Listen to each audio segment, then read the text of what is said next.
sallallahu alaihi wasallam ma huwa ahli.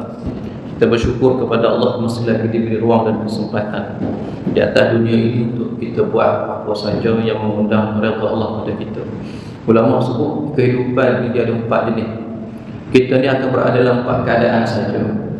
Yang pertama, sama ada kita duduk dalam keadaan taat, ataupun yang kedua kita duduk dalam keadaan ibadat.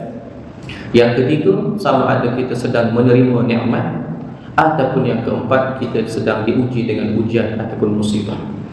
Baik, kalau kita melihat daripada kacamata fiqh, maka 4 keadaan tadi dilihat sebagai warna-warni ataupun masa manis kehidupan. Ketika taat, ketika maksiat, ketika dalam nikmat, dapat nikmat, ketika dapat ujian. Tetapi kalau orang tasawuf, dia melihat bahawa keempat-empat tadi semuanya manis berlaku. Ketika Allah bagi ruang kita buat ketaatan. Jadi taat kita tu datang daripada Allah juga kan. Hidayah, qudrah, taufik, hidayah, kekuatan, masa, modal itu datang daripada Allah. Kalau kita buat maksiat pun, kalau kita dalam maksiat, maka kita pun kembali taubat, kita kembali melihat bahawa antara kemurkaan Allah atas sebab perbuatan fasad kita dibandingkan dengan Maha Pengampun Allah. Maka Maha Pengampun Allah itu lebih besar daripada kemurkaannya sendiri. Kemurahan Allah, sayang Allah, Rahman, Rahim Allah itu jauh lebih besar berbanding dengan kemurkaan Allah itu sendiri. Apabila dia dalam keadaan mendapat nikmat, maka dia bersyukur, Allah tambah. Apabila dia mendapatkan ujian, musibah, maka dia sabar. Sabar juga meningkatkan kedudukan dia dengan Allah. Maka semua keadaan hidup tadi bagi orang sufi manis belaka.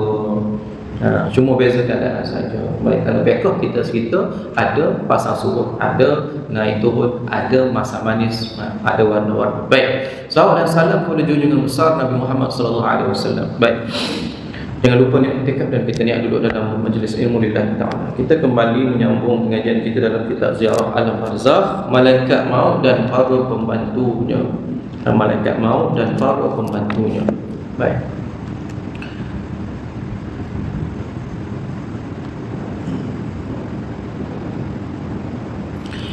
Al-Hasan Ibn Imarah meriwayatkan hadis daripada Al-Hakam, muka surat 873, bahawa Yaqub AS pernah berkata kepada malaikat maut, tidak ada satu jiwa pun yang masih bernafas melainkan engkau akan mencabut nyawanya.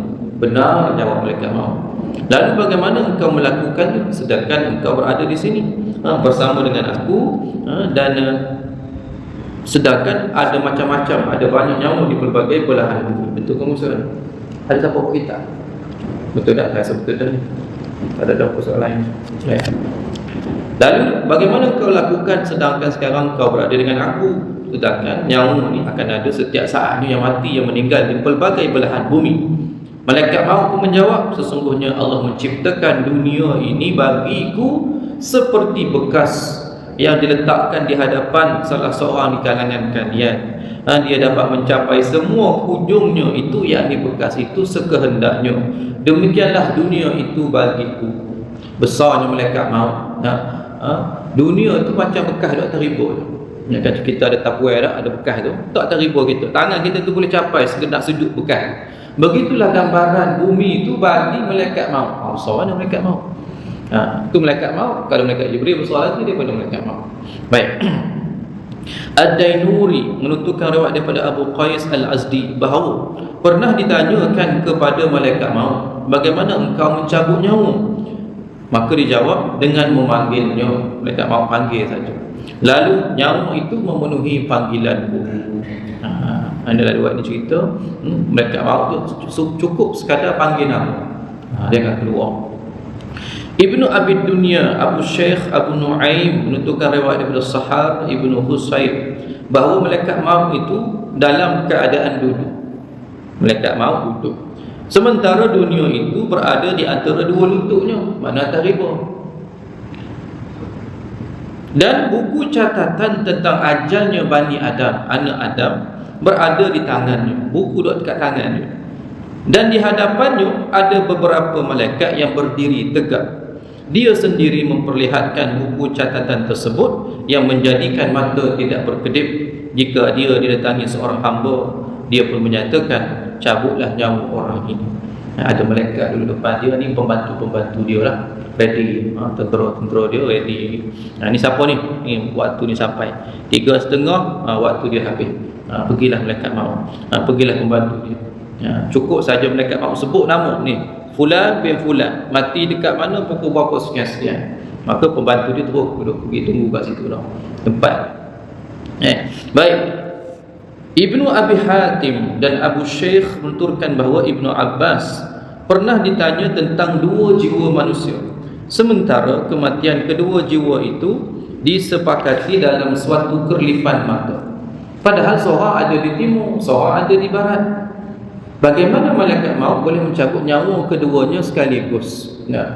Tepat 3:59.3 saat. Contoh dah masa dia, pukul berapa dia meninggal. Sama dua ni.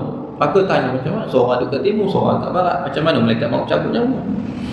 Maka Ibnu Abbas pun menjawab, jangkauan malaikat maut terhadap orang yang hidup di bahagian timur, di bahagian barat, di tempat yang gelap, di atas udara ataupun di dalam laut adalah seperti seorang yang menghadapi sebuah meja yang mana dapat dijangkaunya dari arah mana saja tu. Macam ada meja, macam ada pinggan ke, dulang ke, hidangan ke, maka boleh capai tangan, boleh semua capai.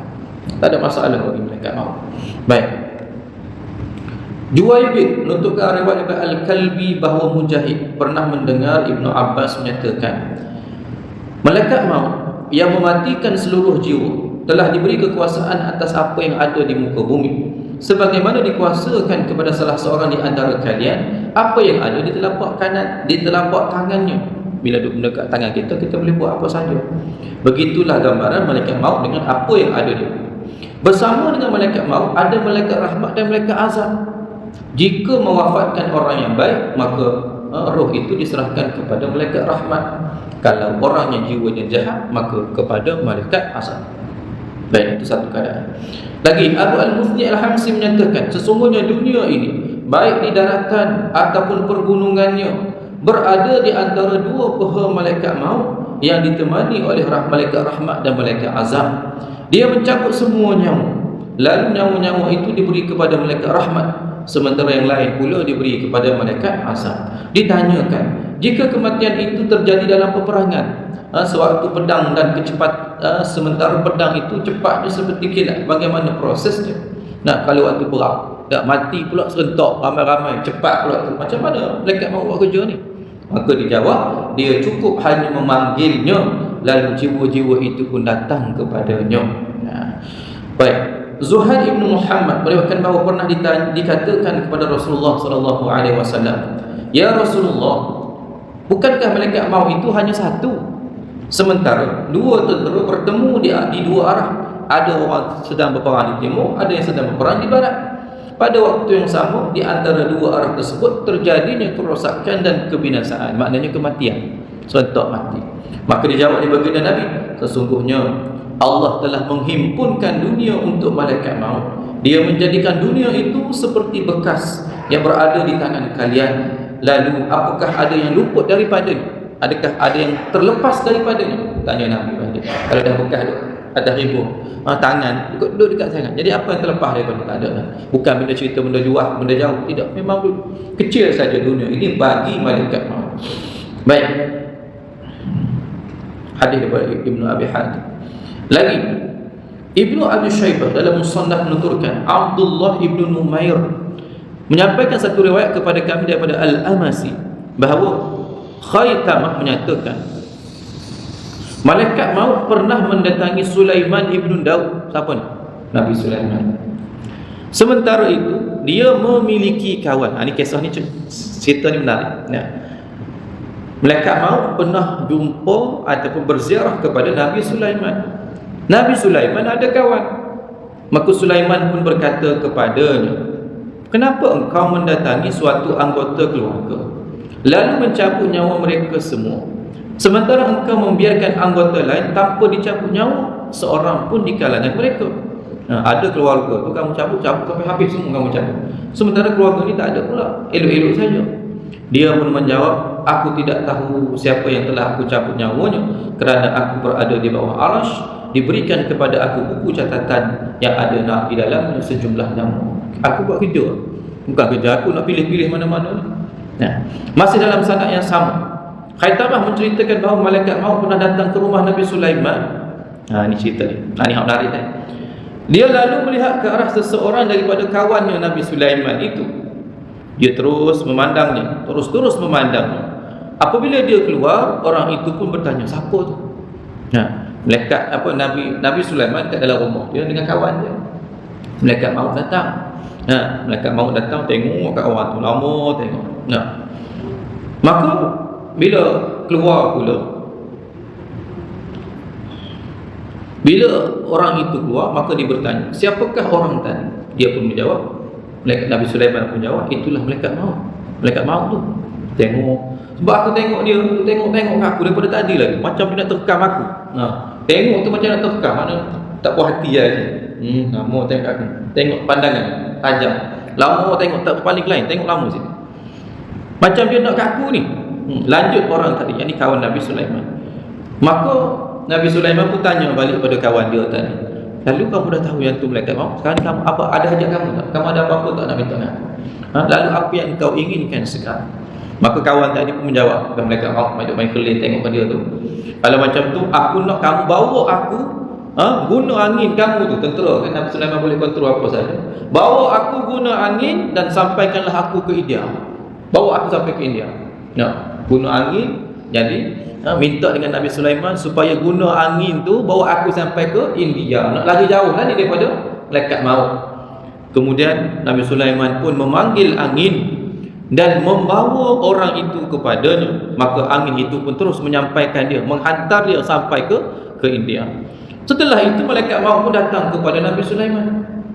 Maka Nabi Sulaiman pun berkata kepadanya, kamu tadi terus menerus melihat kepada salah seorang daripada temanku itu. Maka dijawab oleh malaikat maut, iyalah, sebab aku tengok ni, sebab aku rasa pelik. Jawab malaikat maut, sebab dalam catatan aku ni, aku diperintahkan untuk mencabut nyawa dia di India. Tapi tengok-tengok kenapa dia dengan kamu? Tu dia pelik tu, malaikat maut pelik. Faham kan cerita dah? Faham tak? Dalam rekod dia, patutnya dia ni, aku ambil nyawa dia dekat dia, tapi kenapa duduk kat istana Nabi Sulaiman? Tadi baru minta, baru minta Nabi Sulaiman jauh daripada malaikat maut, suruh hantar ke dia. Aku hairan terhadapnya. Aku diperintahkan mencabut nyawanya di India, sementara dia berada di sisimu. Baik, itu satu kisah. Ibnu Asakir menuturkan bahawa Khaitamah menceritakan Sulaiman Ibnu Daud pernah berkata kepada malaikat maut, jika engkau hendak mencabut nyawaku, beritahulah kepadaku hal itu. Kalau nak cabut, beritahulah. Dia pun menjawab, aku tidak lebih tahu tentang hal itu, yakni tentang hal cabut nyawa tadi, daripada dirimu sendiri. Kalau kamu tak tahu, aku tak tahu juga, samalah. Aku ini hanya diberi buku ataupun kitab tentang nama-nama orang yang akan mati. Bukan kerja aku nak tahu nak apa. Aku tak tahu benda tu bila nak tak. Yang aku tahu ada senarai nama. Hari-hari ada senarai baru, tu yang aku tahu tu. Bila-bila nak mati tahun depan tu bukan kerja aku. Baik. Ibnu Abi Hatim meriwayatkan hadis daripada Ibnu Abbas bahawa ada salah seorang malaikat meminta izin kepada Tuhan untuk datang ke rumah Nabi Idris. Ada malaikat yang minta izin bertemu dengan Nabi Idris. Dia lalu mendatangi. Malaikat tadi pun datang kepada Nabi Idris. Nabi Idris pun berkata, apakah antara dirimu dengan malaikat maut ada hubungan? Kamu dengan malaikat maut ni ada apa-apa? Tanya malaikat Nabi Idris. Maka dia jawab oleh malaikat tadi, dia itu saudaraku. Adakah engkau dapat membantuku berbuat sesuatu di sisinya? Kamu boleh tolong tak aku dengan malaikat maut ni? Tanya Nabi Idris. Malaikat pun menjawab, jika untuk mengakhirkan atau memajukan kematian, maknanya nak lewat ataupun nak mempercepatkan kematian, aku tak dapat buat. Akan tetapi aku akan berbicara dengannya untukmu. Aku boleh tolong cakap lah, tolong bagi tahu, tolong sampaikan boleh. Kalau macam tu, naiklah di atas belakangku, di antara dua sayap.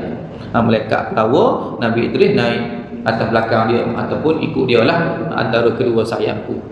Lalu Nabi Idris pun segera menaikinya. mereka berangkat naik ke langit yang tertinggi, lalu dipertemukan dengan malaikat maut. Sementara itu Idris masih berada di antara kedua sayap malaikat, duduk atas belakang malaikat. Kemudian malaikat itu berbicara dengan malaikat maut, aku ini ada keperluan denganmu, ada hajat ni nak jumpa dengan kamu. Malaikat maut pun menjawab, aku sudah tahu keperluanmu, engkau ingin menyatakan tentang Idris, kamu nak minta sesuatu tentang Idris ni. Namanya telah dihapus, ajalnya hanya tinggal sekelip mata. Namanya sudah dihapuskan, tak lama lagi ajal dia. Maka Idris pun meninggal di antara kedua sayap malaikat tersebut. Meninggal kat mana ni? Meninggal kat langit. Nabi Idris. Baik. Lagi, Ahmad dan Ibnu Abi Dunya menuturkan bahawa Umar berkata, kami pernah mendengar bahawa malaikat maut tidak mengetahui bila dia akan mendatangi manusia sehinggalah dia diperintahkan untuk cabut nyawa. Ibnu Abi Dunya juga meriwayatkan hadis daripada Ibnu Jurayj. Dia berkata, dikatakan telah sampai berita kepada kami bahawa pernah dikatakan kepada malaikat maut, cabutlah nyawa si fulan pada waktu sekian-sekian dan hari sekian-sekian. Lagi Al-Marwazi Ibnu Abi Dunya Abu Syekh meriwayatkan hadis daripada Abu Syaitan Jabir Ibnu Zaid bahawa malaikat maut mencabut nyawa tanpa disertai rasa sakit, tetapi manusia mencela dan melaknatnya. Dia pun mengadu kepada Tuhan, lalu Allah memberikan rasa sakit kepada manusia. Pada asalnya mati tu tak sakit, cabut je ya. Tapi manusia tetap mencela, membenci dah kepada malaikat maut, sebab malaikat maut cabut nyawa. Maka malaikat maut pun mengadu kepada Allah, ya Allah, aku dah buat kerja aku dah cabut nyawa dia, tak ada sakit pun, tapi mereka ni tetap mencela aku. Maka Allah pun start pada waktu lepas pada tu memberikan rasa sakit kepada manusia pada saat kematian. Malaikat maut pun dijadikan lupa, dikatakan si fulan meninggal dengan rasa sakit ini dan itu. Lepas pada tu manusia pun sakit untuk kematian. Baik, asalnya tak sakit, tapi sebab pada tu Allah jadikan rasa sakit. Abu Nu'aim berkata daripada Al-Amasi bahawa malaikat maut pernah menampakkan dirinya kepada manusia. Lalu dia mendatangi seseorang dan berkata, penuhilah keinginanmu kerana aku hendak mencabut nyawamu. Dia pun mengadu sehingga dikurangkanlah rasa sakit dan kematian terjadi secara sembunyi-sembunyi. Abu Hurairah mengatakan bahawa Nabi bersabda sallallahu alaihi wasallam, dahulu malaikat maut mendatangi manusia dengan mata kasar, nampak, boleh tengok. Lalu Musa datang dan menempelengnya. Nabi Musa. Dulu malaikat maut nak cabut nyawa, orang nampak, orang semua orang nampak ya. Mana Zuhair boleh nampak, Zuhair malaikat maut turun ni. Bila lalu Nabi Musa datang dan menempeleng malaikat maut, garang sungguh Nabi Musa, sehingga keluar mata, tersembur keluar biji mata. Kemudian malaikat maut pun kutip mata dia, naik jumpa Allah balik. Tuhanku, hamba-Mu, tengoklah hamba-Mu ni Musa, dia telah mencungkil mata. Kalau bukan kerana penghormatannya kepadamu, nescaya aku pecah dia. Tak ada Allah, dia ni Nabi je. Tak ada, aku dah hancur dia ni aku buat. Itu malaikat maut dia, walaupun dia malaikat yang besar, antara malaikat yang utama, 4 malaikat yang utama, tapi bila nak dibandingkan dengan kedudukan para anbiya, maka para anbiya lebih tinggi, Nabi lebih tinggi. Dan kalau kita tengok dalam ranking para Nabi pun, Nabi Musa ni duduk ranking nombor 2 lepas Nabi Muhammad, Nabi Musa. Baik, Tuhannya berfirman, pergilah kepada hamba-Ku itu. Allah pesan pada malaikat maut, pergilah kamu kepada hamba-Ku itu, yakni Nabi Musa. Lalu katakanlah kepadanya agar dia meletakkan tangannya di atas kulit lembu. Sebab apa malaikat maut kena tempeling dengan Nabi Musa ni? Dan malaikat maut nak ambil nyawa lah ni. Backing Nabi Musa tak bagi ambil nyawa dia tu, dia tempeling malaikat maut sampai keluar biji mata. Maka turunlah malaikat naik semula, naik balik malaikat maut mengadu pada Allah. Allah pun suruh turun balik. Kamu pesan pada Nabi Musa, letak tapak tangan dia tu atas belakang kulit lembu, atas belakang lembu lah, atas kulit lembu. Dah. Lepas tu bila angkat tangan, sebanyak mana bulu lembu yang melekat dekat tangan dia tu, itulah waktu sisa umur dia lagi. Mana Allah bagi extra lagi. Ya. Sebanyak mana bulu yang lekat, bagi satu bulu 1 tahun. Kalau ada 10 tahun lagi lah, baru malaikat maut datang balik. Ya, kita boleh nak terpilih malaikat maut, tak mahu ni. Ya, ni kisah Nabi Musa ni. Baik. Kemudian malaikat maut pun mendatanginya dan berkata, setelah ini apa? Maka Allah pun menjawab, setelah tu tak adalah, matilah. Habis. Mana kiraan bulu buat melekat tu, nah, habis tu dah, habis. Ya. Kalau begitu, sekaranglah saatnya. Malaikat apa dia? Nabi Musa apa dia? Kalau begitu sekaranglah saatnya. Malaikat maut pun menciumnya dan mencabut nyawanya. Baik. Malaikat Nabi Musa tanya balik kepada apa dia? Malaikat maut. Dah kalau dah kira ni, lepas kira berapa ni dapat sisa berapa tahun lepas tu jadi apa? Maka malaikat maut jawab balik kepada Nabi Musa, kalau macam tu lepas pada tu tak ada dah, habis dah. Kematian. Kemudian Nabi Musa jawab balik kepada malaikat maut, kalau macam tu tak payahlah, ambil sekarang lah. Sekarang. Maka sekaranglah saatnya. Malaikat maut pun menciumnya, mencabut nyawanya. Kemudian Allah mengembalikan matanya kepadanya. Setelah itu malaikat maut pun mendatangi manusia tanpa dilihat oleh mata kasar manusia yang lain. Lepas pada tu ghaiblah, malaikat maut ni tak dilihat secara mata kasar, kecuali orang yang berkaitan saja. Maknanya orang nak mati sajalah. Orang lain tak nampak. Baik. Abu Huzaifah Ishaq Ibn Basar menyebutkan hadis daripada Ibnu Umar bahawa malaikat maut pernah menyatakan, Tuhanku, sesungguhnya hamba-Mu Ibrahim takut kepada kematian. Ini kisah Nabi Ibrahim pula, tadi Nabi Musa. Tuhanku, Ibrahim itu takut kepada kematian. Tuhan pun berkata kepadanya, katakanlah kepadanya bahawa seorang kekasih itu jika lama terpisah dari kekasihnya akan merasa sangat merindukan. Kalau kekasih kalau berpisah lama, dia akan rindu kepada kekasihnya. Allah suruh malaikat maut beritahu kepada Nabi Ibrahim. Malaikat maut pun menyampaikan hal itu kepada Nabi Ibrahim. Maka Nabi Ibrahim pun berkata, Nabi Ibrahim pun fahamlah, benar Tuhanku, aku sudah sangat rindu untuk bertemu denganmu. Asalnya malaikat maut dah datang jumpa Nabi Ibrahim, tapi Nabi Ibrahim mengadu balik, minta maaf, aku takut nak mati ni. Malaikat maut pun naik balik jumpa Allah. Allah pun pesan macam tadilah. Saya sebut dia apa dia? Kekasih tu kalau duduk dah tinggal lama-lama, dia akan rindu. Baik, maka malaikat maut pun turun bagi tahu pada Nabi Ibrahim. Nabi Ibrahim pun faham. Bila kekasih ni kalau berpisah lama-lama, dia akan saling merindu. Kalau macam tu, cabutlah nyawa aku cepat-cepat. Baik, begitu kisah para nabi. Nabi kalau boleh nak cepat-cepatlah bertemu dengan Allah. Kalau kita tengok kisah Nabi Muhammad sendiri pun. Nabi Muhammad sendiri pun bila nak meninggal tu, malaikat Jibril duduk kat pintu, masuk dalam, minta izin masuk. Lepas tu malaikat Jibril kata, wahai Muhammad, dekat luar tu ada malaikat maut tunggu tu. Dia nak masuk tapi dia minta izin dulu. Nabi kata, masuklah, nak masuk. Nabi barulah malaikat maut tu masuk. Lepas tu malaikat maut sebutlah, kenapa? Aku datang ni sebab dah sampai masa. Tapi Allah bagi tawaran, Allah pesan pada aku beritahu macam ni. Kalau nak cepat boleh, kalau nak tangguh lagi pun boleh. Mana Nabi dia offer gitu. Untuk kematian. Maka Nabi memilih untuk segera. Sebab apa? Baru boleh cepat bertemu dengan Allah. Itu kisah orang para kekasih Allah. Memang begitulah kisahnya. Baik, jadi malaikat maut lalu mencium dan memberinya wangian, lalu dicabutlah nyawanya. Abu Syekh menuturkan riwayat daripada Muhammad Ibn Al-Munkadir bahawa malaikat maut pernah berkata kepada Nabi Ibrahim AS, sesungguhnya Tuhanku telah memerintahkan aku mencabut nyawamu dengan cara yang mudah seperti yang aku lakukan kepada nyawa orang yang beriman. Maka Nabi Ibrahim pun berkata, ni hadis yang lebih kurang sama, cuma riwayat yang lain, aku memohon kepadamu, Nabi Ibrahim sebut, dengan hak Tuhan yang mengutusmu, agar engkau kembali menemuinya dan menangguhkan kematianku. Malaikat maut Nabi Ibrahim mohon kepada malaikat maut supaya ditangguhkan lagi kematiannya, minta dengan Allah. Malaikat maut pun naik kembali dan menyatakan kepada Allah, sesungguhnya kekasihmu meminta aku bertanya kepadamu tentang dirinya, yakni permohonannya tadi. Maka Tuhan pun berkata, kembalilah dan katakan kepadanya bahawa Tuhannya menyatakan seorang kekasih selalu mengharapkan untuk bertemu kekasihnya. Kalau dikatakan kekasih, pastilah kekasih nak bertemu dengan kekasih. Takkan nak duduk susah lama-lama. Tadilah lebih kurang.